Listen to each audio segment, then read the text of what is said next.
அஸ்ஸலாமு அலைக்கும். நேற்று ஹஸ்பண்ட் அண்ட் பிள்ளைங்களுக்கான லஞ்ச் அண்ட் பிரேக்ஃபாஸ்ட் என்ன கொடுத்து விட்டேன்னு பார்க்கலாம். நேற்று என்னால் வீடியோ போட முடியல, ஸோ அதான் இன்றைக்கி போட்டிருக்கேன். நேற்று சுரஃபாமா ஸ்கூலுக்கு போகலை, ஸோ சுரேம்க்கு மட்டும்தான் பிரேக்ஃபாஸ்ட் பேக் பண்ணேன். பிரேக்ஃபாஸ்ட்டுக்கு குழிப்பணியாரம் ரெடி பண்ணியிருந்தேன் ஸ்வீட்டில்.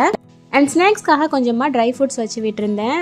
குழிப்பணியாரம் சில பேர் தோசை மாவில் பண்ணுறத பார்த்துருப்பீங்க. என்ன தான் நம்ம தோசை மாவில் பண்ணாலும் அதுக்குன்னு மாவு அரைச்சி, அதாவது குழிப்பணியாரம் மாவு அரைச்சி பண்ணும்போது அதோட டேஸ்ட்டும் ஃப்ளேவரும் வந்து பார்த்திங்கன்னா ரொம்பவே சூப்பராக இருக்கும்.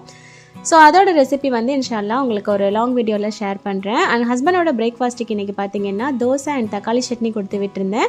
கூடவே கொஞ்சமாக குழிப்பணியாரமும் வச்சுருந்தேன். இந்த குழிப்பணியாரம் ஸ்வீட் தான், ஆனாலும் இதை தேங்காய் சட்னி கூட வச்சு சாப்பிட்றதுக்கு ரொம்ப சூப்பராக இருக்கும். எவ்வளோ பேர் அந்த மாதிரி சாப்பிட்ருக்கீங்கன்னு சொல்லிட்டு எனக்கு கமெண்ட் பண்ணுங்கள்.